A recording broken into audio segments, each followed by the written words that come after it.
Mumbai south Milind Devda. क्या होगा मिलिंद देवड़ा का? क्या मुंबई सीट से मिलिंद के लिए बड़ी मुसीबत बनकर उभरेंगी पूर्व बैंकर और आम आदमी पार्टी के उम्मीदवार मीरा सान्याल? इस लड़ाई को बहुकोणीय बना दिया है एमएनएस के बाला नंदगांवकर और शिवसेना के अरविंद सावंत ने। हाँ, लोग हमें सपोर्ट कर रहे हैं, चाह रहे हैं कि हम दोबारा उनकी प्रतिनिधित्व करें। नरेंद्र मोदी जी की बहुत बड़ी लहर है। 1977 में जैसे जनता पार्टी की लहर थी, ऐसा महसूस होने लगा है। इस तरह की एक लहर, बहुत बड़ी लहर देश में आज। लोग कह रहे हैं बदलाव की ज़रूरत है।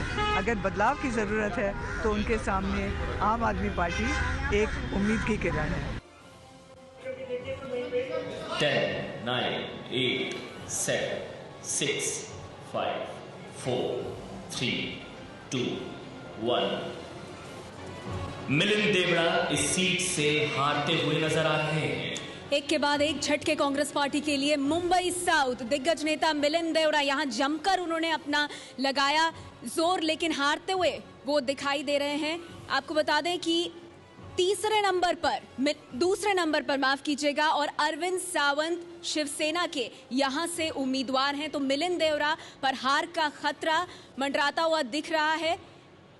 और शिवसेना के पास, अरविंद सावंत के पास किशोर, ये सीट जाती हुई यहां पर दिखाई दे रही है। आम आदमी पार्टी से भी यहां पे उम्मीदवार है, लेकिन शिवसेना के पास सीट जाती हुई दिखाई दे रही है और हार का खतरा साफ तौर पर मिलिंद देवड़ा पर। पिछली बार एमएनएस की वजह से ये सीट जीते थे, ये अब अरविंद सावंत आगे दिख रहे हैं, लेकिन फाइट में अभी भी दूसरे नंबर मिलिंद देवड़ा ही है। मैंने पहले भी कहा है कि इस बार एमएनएस ने जहाँ जहाँ कैंडिडेट खड़े किए हैं वहाँ एक मैसेज ज़रूर गया है कि सिर्फ वोट काटने के लिए करते हैं। हालांकि बाला नांदगांवकर बहुत सीनियर आदमी हैं, फिर भी मुझे लगता है कि यदि बाला नांदगांवकर अरविंद सावंत के भी वोट काटते हैं शिवसेना के, तो जो आप पार्टी की उम्मीदवार है वो कहीं ना कहीं कांग्रेस में छेद कर रही है और ओवरऑल बैलेंस में फिर कांग्रेस और अरविंद आमने सामने हैं। आप पार्टी और राज ठाकरे के जो एमएनएस है बाला नांदगांवकर, ये एक दूसरे को यदि बैलेंस करते हैं तो सही रही फाइट मिलिंद देवड़ा और अरविंद सावंत में। और अरविंद सावंत में और मिलिंद देवड़ा में स्ट्रेट यदि फाइट होती है तो शिवसेना वहाँ से जीतने के चांस है। हालांकि देवड़ा फैमिली मैनेजमेंट, पोल मैनेजमेंट के लिए जानी जाती है, जो आज मोदी कर रहे हैं। शंकर, बाला नंदगांवकर अभी भी हैं, लेकिन जैसा अशोक ने कहा कि वो इस बार उस तरह से रोल नहीं निभा रहे हैं जिस तरह से पिछली बार उन्होंने वोट काटे। सही बात है। इस हार या जीत में बाला नंदगांवकर कितनी वोट खींचता है उस पर यह हार और जीत तय होगी।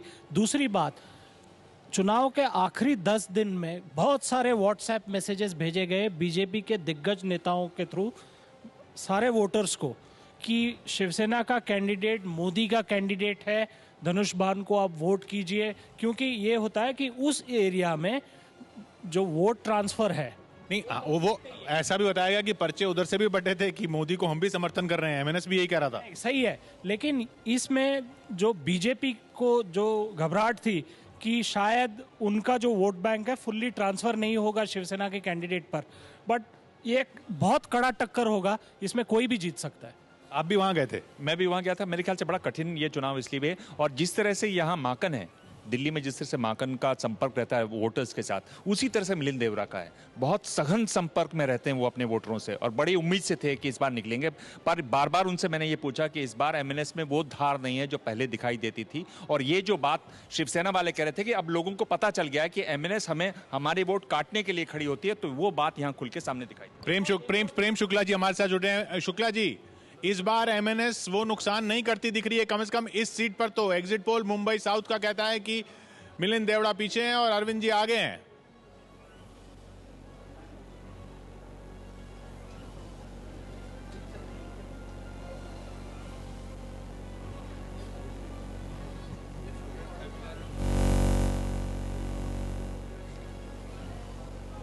आवाज नहीं आ रही आपकी।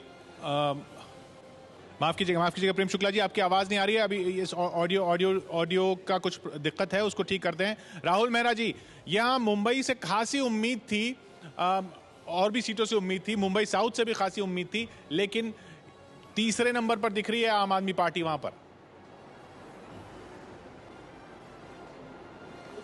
किशोर जी, हमें पूरी उम्मीद है कि मीरा सान्याल हों या मयंक गांधी हों या मेधा पाटकर हों या और भी हमारे बहुत सारे जो महाराष्ट्र में, नासिक में, दूसरी जगहों पर हमारे जो उम्मीदवार हैं, वो बहुत ही एक टक्कर की कांटे की लड़ाई है यहाँ पर और बहुत अच्छा करेंगे। हमारे लिए ये जो इलेक्शन है किशोर जी, वो नंबर गेम वाली इलेक्शन नहीं है। हमारे लिए तो ये एक अपना मैसेज जो है वो पूरे पैन इंडिया में फैलाने का है, लोगों के दिलों जहान में एक जगह बनाने का है।